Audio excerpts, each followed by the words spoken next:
got a clear chance to say my story and my testimony. And this is also something that I always wanted to do as a little kid. I always just wanted to make a video or do something like that to tell my story and tell part of what happened to me. I thank God that I am able to write this and that I did overcome a lot of things in this story. And I just wanted to write this for you. So I'm going to ask for, you could do it. Can you just play the piano? No, softly, yeah, softly. Softly, yeah. Okay. Go ahead, Joyce. Yeah, give me some soft music here. Thank you. Softly. Somebody asked me, how are you depressed and you're a Christian? I don't get it. And that's the problem. A lot of people hide behind religion. And when you speak your truth, they don't really want to listen. I talk about my pain because what I go through is real. My relationship with God is the way I learned to heal. I wish we could talk about the things that we're too afraid to share. And I wish we would stop pushing away the ones who really want to care. People come and go, and I'm trying to learn how to handle it. I don't want to know who's next because I'm scared of abandonment. It's hard to let go when you're dealing with regrets. Scars on my chest don't want to be exposed. By writing this poem, it's the key to my soul. Little Joy been through so much, you just really don't know. She always been strong and kept it on the low. She's very brave and very straightforward. If you met her, you'll probably say she's a good kid. Growing up, she just never felt understood. Growing up in Philly ain't the place to live, especially when you're only a kid. Watch my father sell drugs right in front of me. Told me if you hear gunshots, then you better run with me. He killed his own sister right before my eyes and abused her. Now, am I surprised? When the cops came, made us tell them lies and molested me for years. I just never got along with my peers. Started at 6 years old, let the story be told. He wasn't the only one.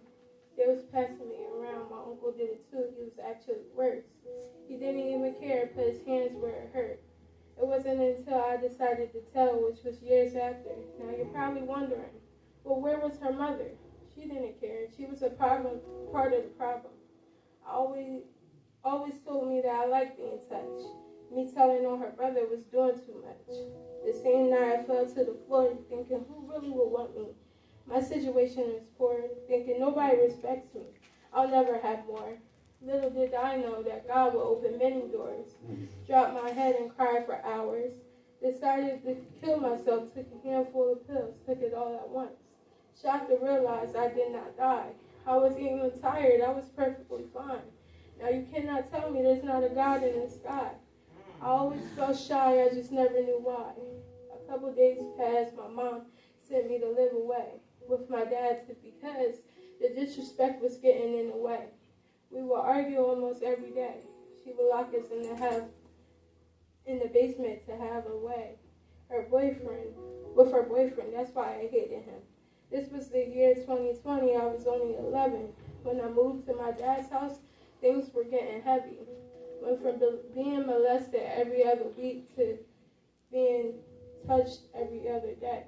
Looked myself in the mirror, called myself ugly, dealing with insecurities. Nobody would want me.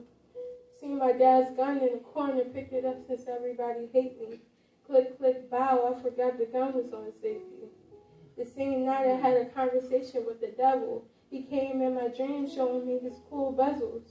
Told me if I came with him, I could have a big home. The devil couldn't catch me down. I'm still coughing up the water from when he let me drown. It's funny how the devil can disguise itself into whatever you like. He's the snake that made Eve want to take that bite. And when I look at it, I just say yikes. When I realized I killed myself almost twice and it didn't work, I dropped my head and asked God, why would you drag me through the hurt? I asked him, what was my purpose? Am I really worth it? Am I going through this for nothing? It was quiet. He didn't tell me nothing. Same night I cried myself to sleep, hoping my mom could come and get me. Missing my siblings because I basically raised them. My mom put them on me before the baby was even 3. It's okay. It was a pleasure doing it. Like 2 months later, she did come and get me. Obviously, she was out of her relationship. I just never got why she was jealous of me. We're not in competition. Why you couldn't treat me as your daughter? Why you couldn't just listen? I needed you. I longed for you, and you weren't here. It would hurt every time watching friends and pair with not one but 2 parents that would be paired.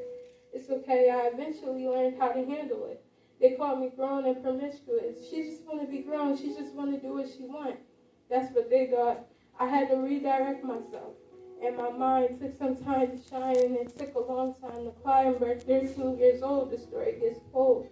Sleeping outside because my mom would lock me out, saying she hoped I get pregnant or she hoped I get smoked out. She was messing with the Ouija boards and the tarot cards and opened up demons into her heart. I could see she wasn't the same person. I could see she wasn't going to change. She was mad at me for telling on my uncle and my dad, and even went to court and testified on my dad's behalf. That really hurt. Like, dang, Mom, you really did the worst. One particular night left me outside to fend for myself. It was cold. I didn't even have a coat.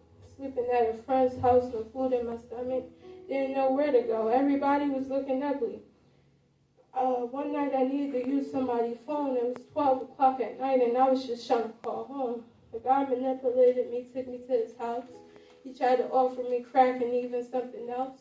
I said, no, I ain't taking that, and I'm glad I did. Locked me in his house for 3 days to be exact.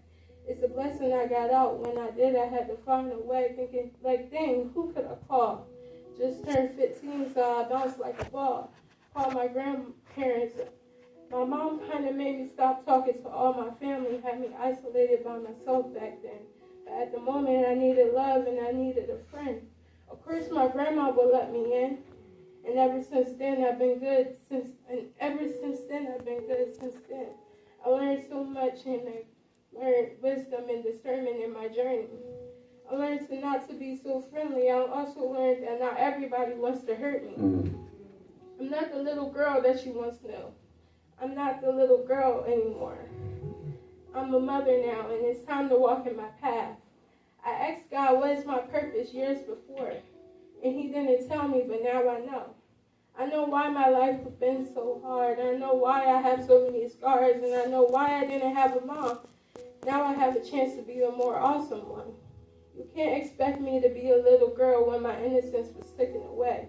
That's okay, I learned from it. I'm not a victim, I'm a survivor, because I survived so many things. But here's my ticket to walk with God.